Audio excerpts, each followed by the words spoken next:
दोस्तों, हमारी कहानी चल रही थी पिया बेरहम। ये कहानी का पार्ट 2 है। पार्ट 1 में हम लोगों ने क्या क्या पढ़ा था उसका छोटा सा समरी हम लोग देख लेते हैं। अब तक कहानी में दिखाया गया कि वंदना की गरीबी, सौतेली माँ का अत्याचार और संघर्ष भरी जिंदगी। वंदना ने अपनी जान जोखिम में डालकर एक मासूम बच्चे की जान बचाई, जिसके बाद औरब पति ओम प्रकाश जी ने अपने बेटे सुमित की दुल्हन बना ली। लेकिन सुहागरात वाले दिन सुमित ने उसे ठुकरा दिया। वंदना टूटकर आत्महत्या करने ही जा रही थी कि तभी संजू की मृत माँ सरिका की आत्मा प्रकट हुई और अपने बेटे की माँ बनने की भीख मांगी। अगले ही दिन बाबा ने घर की सारी जिम्मेदारी वंदना को सौंप दी, लेकिन जैसे ही उसने रहस्यमयी लॉकर खोला, उसकी दर्दनाक चीख पूरे घर में गूंज उठी। अब कहानी में आगे। जी बाबा बोलकर जैसे ही वंदना ने लॉकर खोला, वह एकदम से चीख पड़ी, नहीं, और अलमारी से दूर भाग गई। यह देखकर ओम प्रकाश जी ने को हंसी आ गई। उन्होंने हंसते हुए कहा, जीवन में पहली बार किसी को गहनों और हीरो जवाहरात से डरते हुए देखा है। ओम प्रकाश जी की बात सुनकर वंदना झेप गई और सिर झुकाकर बोली, दरअसल मैंने अपने जीवन में आज तक इतने गहने और हीरे जवाहरात नहीं देखे, इसीलिए इन्हें देखकर मैं एकदम से घबरा गई। अच्छा कोई बात नहीं, ये तुम्हारी सास की अमानत है और अब से ये सब तुम्हारे हैं। तुम चाहे इन्हें जैसे रखो, लेकिन बाबा मैं इनका क्या करूँगी? धीरे धीरे इनका उपयोग भी तुम समझ जाओगी। अभी यह अलमारी बंद कर दो, मैं इसे उठाकर तुम्हारे कमरे में भिजवा देता हूँ। लेकिन बाबा, मैं सब जानता और समझता हूँ बेटी, तुम शांति से और धैर्य से रहो, एक दिन सारी खुशियाँ तुम्हारी झोली में जरूर होंगी। ओम प्रकाश जी ने अपनी आंखों में आए आंसू को पोंछते हुए कहा। उनकी इस बात से वंदना को काफ़ी शांति का अनुभव हुआ। उसने झुककर उनके पैर छू लिए और बोली, मुझे तो केवल सिर्फ आपका स्नेह और आशीर्वाद चाहिए बाबा। वंदना की बात सुनकर हंसते हुए ओम प्रकाश जी ने कहा, सदा खुश रहो बेटी, चलो लिविंग एरिया में चलते हैं। अब तक तो संजू भी तैयार होकर आ चुका होगा। संजू का नाम सुनकर वंदना एक सेकंड के लिए खुश हुई और फिर सहम गई। ओम प्रकाश जी ने वंदना के चेहरे के भाव देखकर गहरी लंबी सांस ली और कहा, तुम चिंता मत करो, मेरे साथ चलो। लिविंग रूम में जैसे ही वंदना और ओम प्रकाश जी पहुँचे, उन्हें देखते ही संजू खुश होकर बाबा बोलते हुए उन्हें उनकी गोद में आने के लिए मचल उठा। ओम प्रकाश जी ने लपक कर संजू को अपने गोद में उठा लिया और उसे सीने से लगा लिया। उनकी गोद से संजू की नज़र वंदना पर पड़ी तो वह खुशी खुशी उसके पास जाने के लिए मचलने लगा। वंदना भी संजू को स्नेह से देखते हुए मुस्कुरा रही थी। जब ओम प्रकाश जी ने ये सब देखा तो उनके चेहरे पर संतोष और खुशी की मुस्कान फैल गई। उन्होंने संजू से प्यार से कहा, संजू मम्मा के पास जाएगा? हाँ, संजू ने जवाब उनकी गोद से खुशी से किलकारी मारने लगा। ओम प्रकाश जी ने संजू को वंदना को देते हुए कहा, लो बेटी, अपने बेटे को संभालो। वंदना ने संजू को गोद में लेकर खूब प्यार किया और उसके साथ खुशी खुशी खेलने लगी। वंदना के मायके में उसका सौतेला भाई अजीत और माँ कमला देवी बैठे बैठे वंदना के ससुराल की दौलत कैसे हड़पी जाए इसकी योजना बना रहे थे। तभी वंदना के बाबा जगमोहन कहीं से कुछ फल और मिठाई लेकर आ गए। उन्हें इतना सारा सामान लाते देखकर कमला चिढ़कर बोली, इतने सारे फल और मिठाई लेकर क्यों आए हो? कहीं खैरात में बट रहे थे क्या? नहीं, वो वंदना के पग फेरी की रस्म करनी है। सोचा, जब अजीत वंदना को लेने उसके ससुराल जाएगा तो खाली हाथ कैसे जाएगा। यह सुनते ही कमला और अधिक चिढ़कर बोली, अरे वो करोड़पति घर की बहू है, तुम्हारे ये फल और मिठाई उसके नौकर भी नहीं पूछेंगे। उस पर ये सब क्यों लुटा रहे हो? मेरे बेटे को रास्ते का फकीर बनाना है क्या?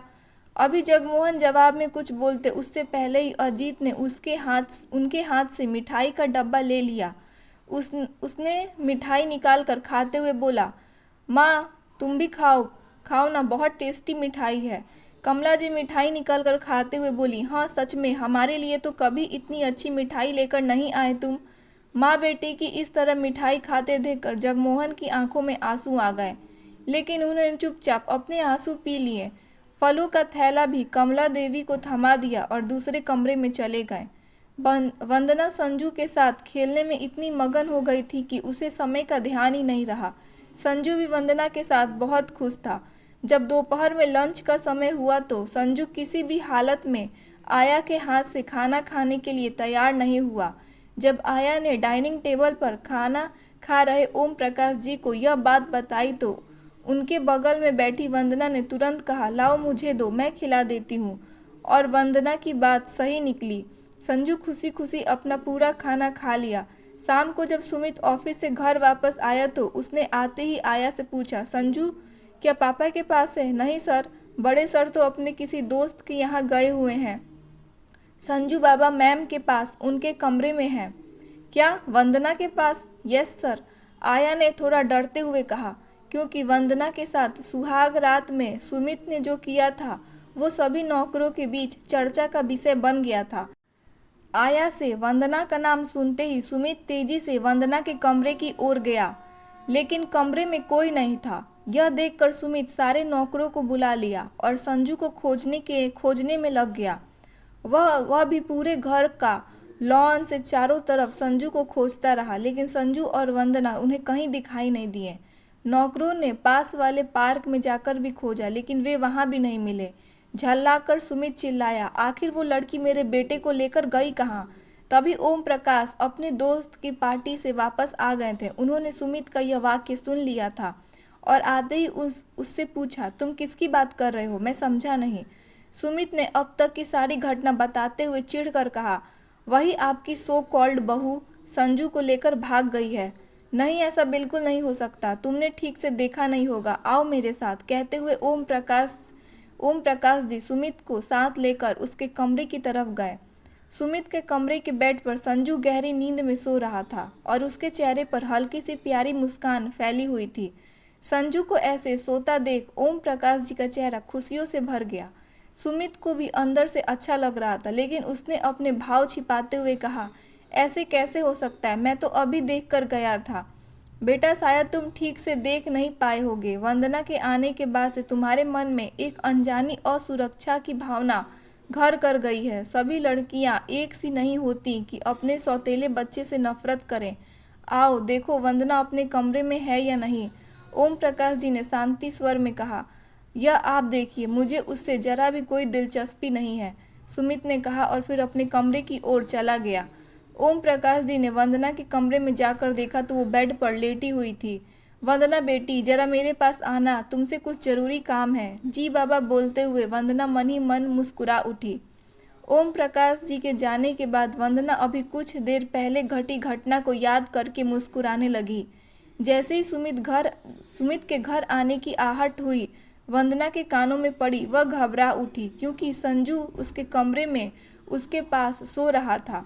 उसकी समझ में नहीं आ रहा था कि वो क्या करे और घबराहट में उसकी आंखों में आंसू भर आए। उसे पता था कि ओम प्रकाश जी भी अभी घर पे नहीं है, इसीलिए वो डर के मारे उसके हाथ पांव कांप रहे थे।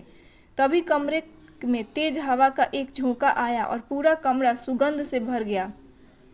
वंदना के सामने सरिका मुस्कुराती हुई खड़ी थी। वंदना सरिका को देखकर हक्की बक्की मुंह फाड़े देखती रह गई। तभी सरिका ने कहा, जिस वार्डरोब में तुम्हारे कपड़े हैं उसे खोलो। सरिका के कहने पर वंदना ने वार्डरोब खोला और सरिका ने कहा, वार्डरोब के ऊपरी हिस्से पर उसी के रंग का एक बटन होगा, उसे दबाओ। वंदना सरिका का बताया हुआ बटन खोज ही रही थी कि तभी सुमित की तेज आवाज और उसके कदम की आहट सुनाई दी। वह बुरी तरह से घबरा उठी। तभी सरिका ने कहा, बटन खोजने पर फोकस करो और जल्दी करो, सुमित इधर ही आ रहा है।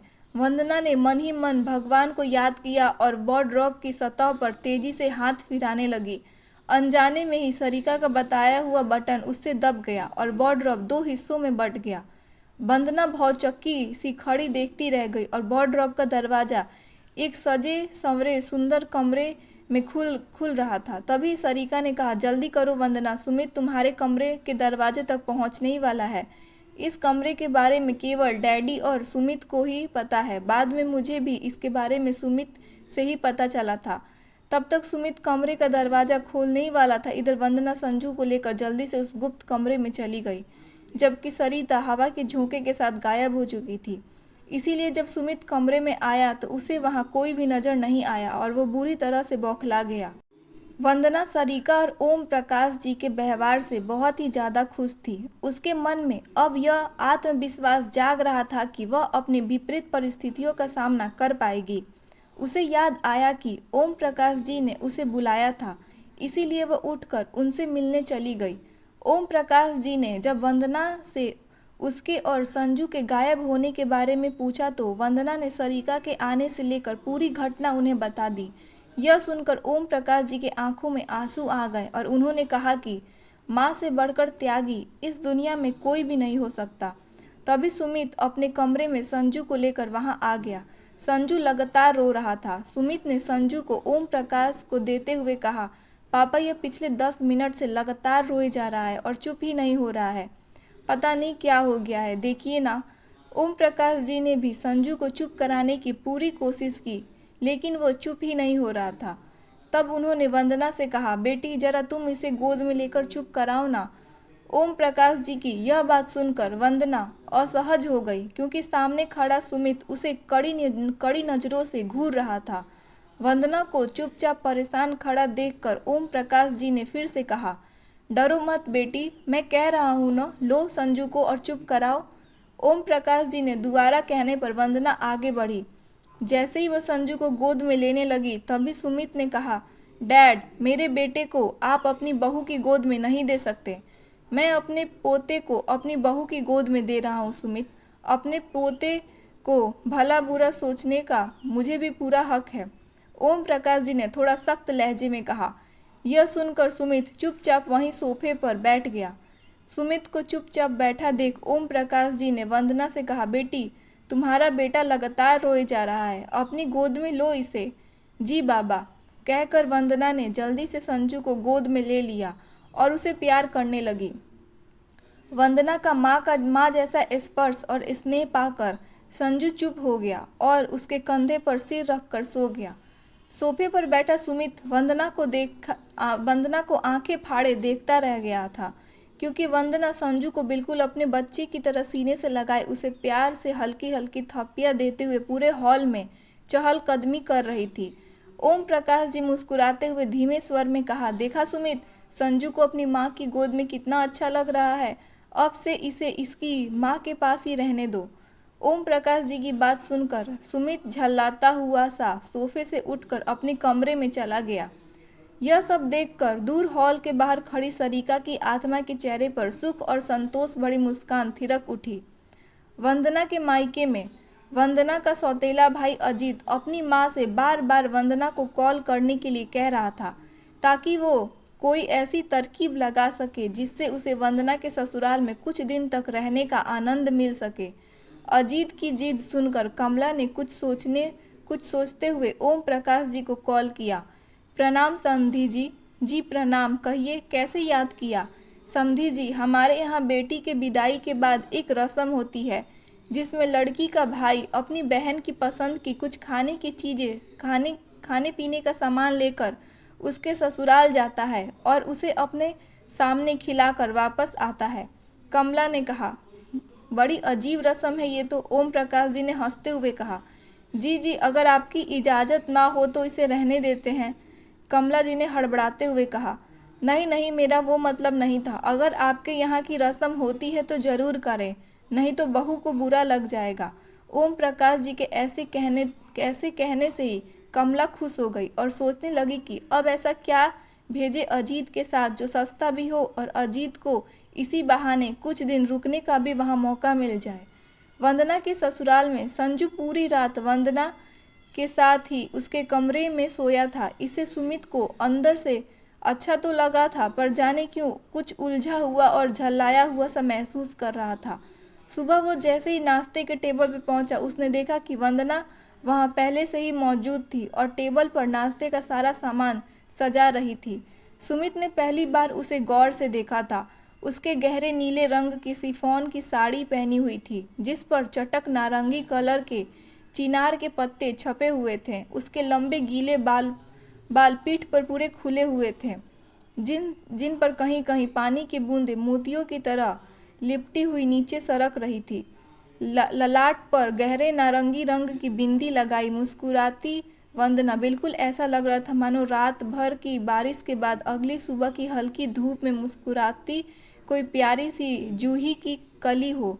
सुमित वंदना की इस सुंदरता में खो सा गया था और जहाँ खड़ा था वहीं से बिना पलके झपकाए उसे मग्न भाव से देखता रहा। तभी ओम प्रकाश जी नाश्ते के लिए तैयार होकर वहां आ गए और सुमित को एकटक वंदना को देखकर मुस्कुराते हुए थोड़ी ऊंची आवाज में बोले, बेटी नाश्ता लग गया तो मैं आ जाऊं?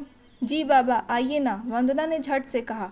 ओम प्रकाश जी की आवाज़ जब सुमित के कानों में पड़ी तो वो तुरंत संभल गया। उसने अपने भाव को भीतर दबा लिया और खड़ूस की तरह मुंह बनाते हुए डाइनिंग टेबल पर बैठकर रूखी आवाज़ में बोला, संजू कहाँ है? जी वो जग गया है और आया उसे नहलाकर तैयार करके यहीं ला रही है। फिर मैं अपने हाथों से उसे खाना खिला दूंगी। डैड, जब यह नई आया आई गई है तो क्यों न हम पुरानी आया को हटा दें? सुमित ने रूखी आवाज में कहा। सुमित की यह बात सुनकर वंदना की आंखों में आंसू आ गए, पर उसने सिर झुकाकर चुपचाप उन्हें पी लिया।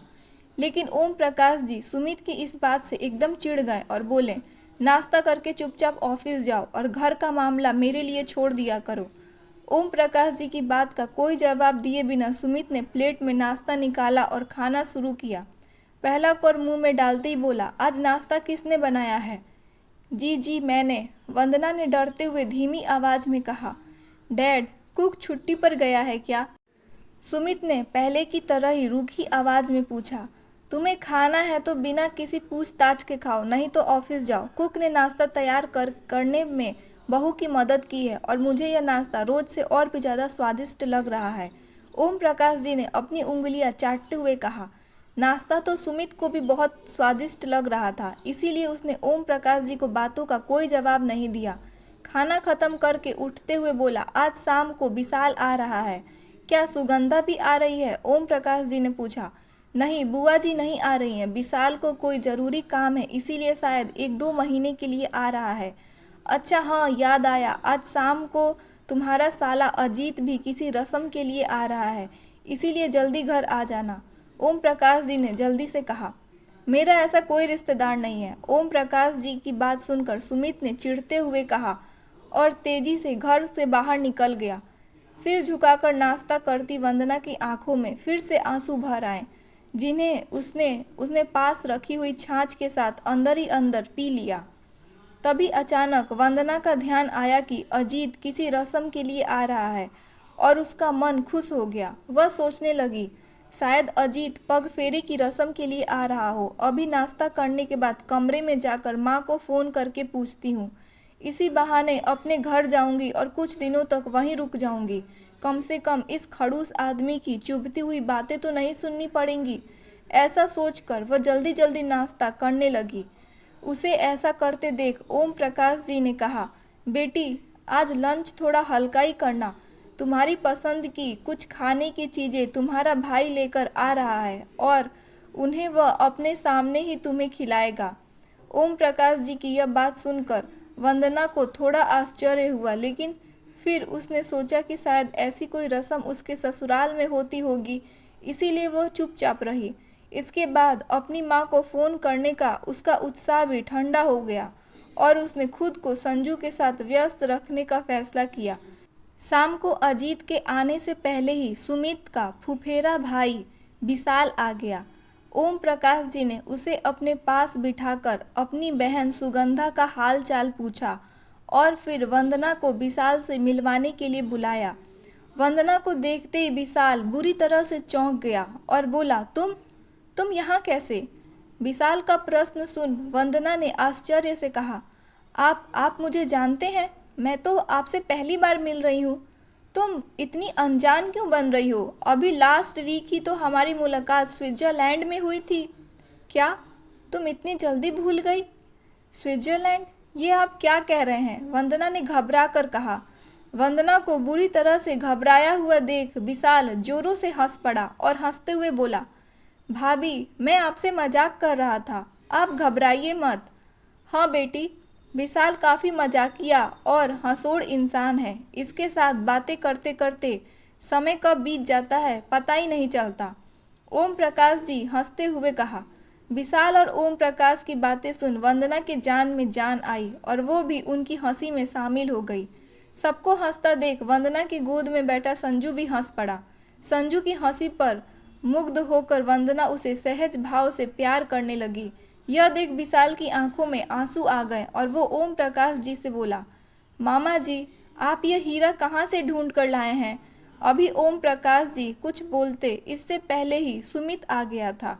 उसने विशाल की बात सुन ली थी और वो बोल पड़ा, किस हीरे की बात कर रहे हो विशाल? सुमित की आवाज़ सुन विशाल ने चौंक कर पीछे देखा तो सुमित को देख सोफे से उठकर उसने हाथ मिलाते हुए मुस्कुरा कर बोला, भैया, मैं भाभी की बात कर रहा था। हूँ? बिना पूरा जाने ही तुमने यह निर्णय कैसे कर लिया कि यह हीरा है या रोड का पत्थर? सुमित ने बुरा सा मुंह बनाते हुए कहा। सुमित की बात सुनकर विशाल गहरे आश्चर्य में डूब गया और बोला, भैया, आप भाभी के लिए ऐसा कैसे बोल सकते हो? बेटा, सुमित अभी सरिका के जाने का दुख भुला नहीं पाया है और शायद इसीलिए वो वंदना को स्वीकार नहीं कर पा रहा है। ओम प्रकाश जी ने उदास होकर कहा। समझा मामा जी, पर भाभी अपना घर छोड़कर हमारे लिए यहाँ आई हैं, तो कम से कम भैया को इतना कड़वा तो नहीं बोलना चाहिए ना? विशाल ने फिर से अपनी बात को सही ठहराते हुए कहा। ओ, तो आते आते इस सो कॉल्ड भाभी के चमचे हो गए तुम, और पहले जिसके लाडले देवर थे उस सरिका को इतनी जल्दी भूल गए? सुमित ने बुरी तरह से चिढ़कर कहा। सुमित की यह बात सुनकर वंदना अपने आंसू नहीं रोक पाई और संजू को गोद में लिए सोफे से उठकर वहां से जाने लगी। वंदना को इस तरह वहां से जाते देख विशाल लपक कर उसका हाथ पकड़ते हुए बोला, भैया, मैं सरिका भाभी को नहीं भूला हूँ और ना ही जीवन भर कभी भूल सकता हूँ, और इसीलिए उनकी इस प्यारी सी निशानी संजू के प्रति वंदना भाभी का बिल्कुल सरिका भाभी जैसा व्यवहार मेरे दिल को छू गया है। आप किस मिट्टी के बने हो जो यह देखकर भी समझ नहीं पा रहे हो कि विशाल की बात सुनकर सुमित बिना कुछ बोले चुपचाप अपने कमरे की ओर चला गया। जब विशाल वंदना को सोफे पर बिठाकर उसके बगल में बैठ गया और उसके बहते आंसू को पोंछते हुए बोला, भाभी, आपका यह देवर सदा आपके साथ रहेगा। आप मुझसे एक दोस्त की तरह अपना सुख दुख साझा कर सकती हैं। मैं अभी 1-1.5 महीने यही रहूँगा। आप और पूरी कोशिश करूँगा कि भैया आपके साथ सामान्य हो जाएं। थैंक्स भैया, वंदना ने रूधे गले के साथ कहा। भैया नहीं, विशाल बोलिए भाभी। विशाल ने वंदना का हाथ अपने हाथ में लेते हुए और थोड़ा सा दबाते हुए कहा। तभी वंदना का सौतेला भाई अजीत एक थैला लिए आ गया। विशाल को वंदना का हाथ पकड़े देख वह चिढ़ कर बोला, दीदी, क्या जीजू जानते हैं कि तुम किसी गैर मर्द का हाथ पकड़े बैठी हो? अजीत को ऐसा बोलते देख ओम प्रकाश जी ने जल्दी से कहा, बेटा, यह वंदना का देवर है और आज ही हमारे यहाँ आया है।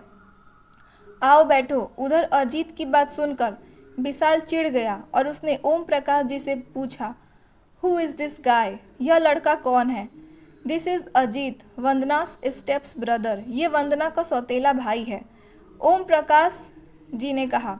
विशाल और ओम प्रकाश जी की अंग्रेजी में बात करते सुन अजीत मुंह बनाए कभी विशाल को देख रहा था तो कभी ओम प्रकाश जी को। पढ़ने में उसका मन कभी भी नहीं लगा था, इसीलिए इतनी सरल अंग्रेजी में बोला गया वाक्य भी उसके पल्ले नहीं पड़ रहा था। जबकि वंदना ये सब देख सुनकर बैठी मुस्कुरा रही थी। थोड़ी देर में जब सबके लिए चाय और रिफ्रेशमेंट लेकर घर का नौकर आया तो ओम प्रकाश जी ने अजीत से कहा, बेटा, तुम जो भी वंदना बेटी के लिए लाए हो निकाल कर दो खाने के लिए। जी कहते हुए उसने अपने थैले से 2 स्टील की छोटे टिफ़िन निकाले और कहा, इसमें भींगे हुए चने और मूंग हैं, लेकिन दीदी को अंकुरित चने और मूंग बहुत पसंद है और हमारी इस रस्म का मुहूर्त आज का ही है, इसीलिए मुझे केवल भीगे हुए चने और मूंग लेकर ही आना पड़ा। कोई बात नहीं बेटा, मैं अभी किसी को किचन से बुलाकर इन्हें अंकुरित करने के लिए दे देता हूँ। तुम तब तक यहीं रुक जाओ। जब चने और मूंग अंकुरित हो जाएं, तब वंदना बेटी को खिलाकर चले जाना।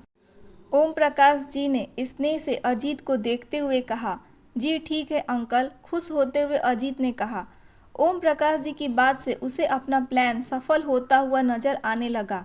तभी जैसे विशाल को कुछ याद आया तो वो अपनी जेब से एक तह किया हुआ कागज निकालकर ओम प्रकाश जी को देते हुए बोला, मामा जी यह लेटर आपके लिए मॉम ने दिया है।